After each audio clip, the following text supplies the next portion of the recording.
All Illinois residents over the age of 2 are now required to wear a face mask when they cannot maintain a 6-foot distance in public. Jamie Scholl is a child life specialist at Shriners Hospital for Children. She joins us now with how to properly put on and take off a mask. This may sound silly, but there's a whole video on a process on how to do this right, Jamie? Yes, exactly. Okay, so you're going to demonstrate for us, is that correct? Yes, absolutely. All right. So the first important thing to know when putting on a mask is to make sure that you're performing your proper hand hygiene before. So it's important to be washing your hands for 20 seconds minimally. And I really encourage kids to get creative with this. Make up their own hand washing song, sing happy birthday twice, or even just sing their favorite song. This can make it more fun for them and also make sure you're getting the job done by cleaning your hands. Once the hand hygiene is done, it's then time to put on your mask.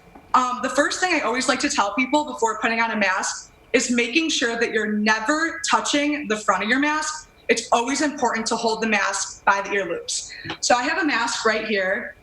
This is what my mask looks like today. Your mask might look different. There's many different types of masks. If you're using a mask like mine, it's important to have the colored side facing the front. So these are the masks that we use at Shriners hospitals in Chicago.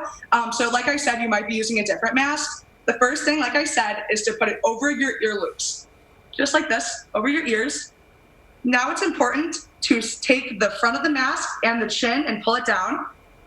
It's okay to be touching these parts of the mask, just never touch this front area. If you're wearing a mask like mine, make sure that you pinch the nose nice and tight so that it is snug on your face, so that it is protecting you. So now that your mask is on, as you can see, it should be snug on your face, never touching the front, and this is the best way to protecting you.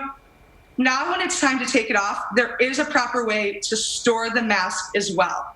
So when you take your mask off, you're going to handle it by the ear loops as well, taking it off one at a time, just like this.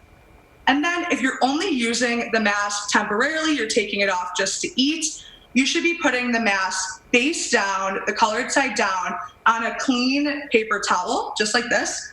Holding it just like this, you should never touch that front.